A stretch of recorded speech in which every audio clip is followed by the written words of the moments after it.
Hey traders, Nick here looking at AT&T. They covered it on CNBC options action as a potential breakout. I'm going to argue it from a couple different perspectives and you try to guess if I agree with them or not. This is a daily chart. Clearly it has a good positive reaction of late in spite of the recent tizzy that the market's having. So it 7% or so ish. This is suspect here, what's going on here, but if I look left I kind of understand it. At first glance it looks like a cup and handle, or at least they're attacking a neckline they wanted to break out. It looks like it failed, and if I look left, kind of like there is a good reason why it fails. For the past year, which is what we're looking at here, this is a point of control, point of interest, whatever you want to call it. Bulls and bears fight it out hardest around here. That's what the data says, what I'm looking at. So it's only natural that it becomes resistance, but it's also the opportunity. So if you can see, it was a ledge. If you want to draw head and shoulders here, it's kind of lost. It is AT&T is hovering around the neckline. I think his argument was more a longer term perspective, weekly. So he's saying that it looks like it wants to break out, descending trend line, and they're looking to, they want to break out of it. It's not very clear to me. I can see what he's arguing for, higher lows attacking a neckline, but the best thing I can say about it is that it has a good base below it. This is all technical, by the way. Forget the fundamental. We haven't spoken about that yet. So let me see if I can speak to it a little more with chalk marks, so to speak. So we have a constructive action here, higher lows. You can argue also it's a channel, but he's saying something that has this going on and it's looking like it wants to break out of it. So this is a weekly chart. So every candle is 1 week. So it's slower moving, but more of an impact, like with more conviction. If something happens on that level, on a closing basis, it's more of a conviction. So it's definitely battling right here. So if you don't want to, if your thesis for the whole market is up, this would be a good one to grab on the way up. So I'm arguing for him this way, even though I want to nitpick the fact that, hey, buddy, it failed up here, it's going to fail up here, so why are you saying go long? That's true, but he could have a point if the whole market moves up, and I'm going to drill down on a lower perspective time frame in order to make so we can get smart about it. So what about this white box? Where did it come from? I drew this for a reason, so I'm going to go to a monthly chart. So now I'm looking at since 1999 to now. We're looking at a whole bunch of years, and you can see that it's still not enough. So it has been, this level has been in contention for umpteen years. This is wrong, and then look how it pivots all around it. So no doubt it's in a sticky zone, which tells me, be careful what you do with a sticky zone. So if I want to, this is monthly chart, that's even slower than the weekly chart, so I'm not sure how accurate I'm going to be with my drawings, as they say. Was that Saturday Night Live? I can't remember now. So what it tells me is that I can tell you that the zone is tightening from here on to a point. Something's going to happen. Again, this is even slower than the other one. So I'm going to zoom out a little bit more to see where the heck this. All right, so now we're looking at resistance, breakout, failure, breakout, failure. So it's a pivot point. So what I can say confidently that it's a sticky zone, right, for AT&T. So now back to the daily. This is the same box we were looking at. It's a sticky zone that goes back 20 years.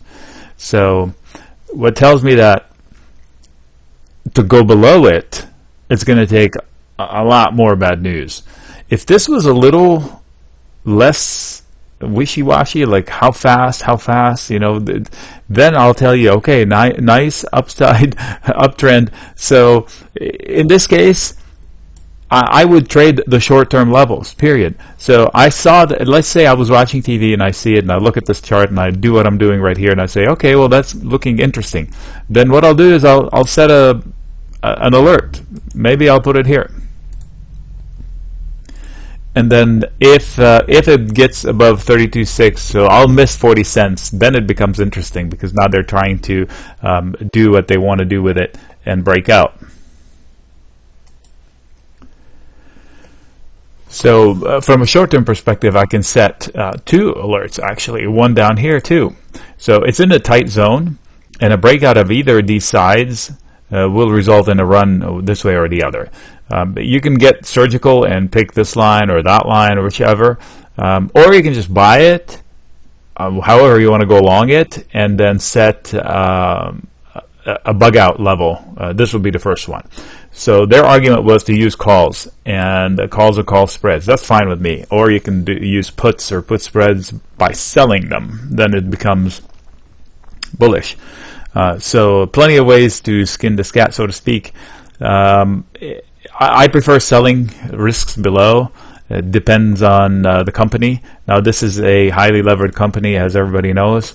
But it is a AT&T, for crying out loud. So let me see here. PE, long week. Okay, so 12 PE, not too, from an absolute level, it's not too expensive. 1.4 times sales. So nobody's going to go broke betting on the upside on the fundamentals of this company. It's obviously a monster.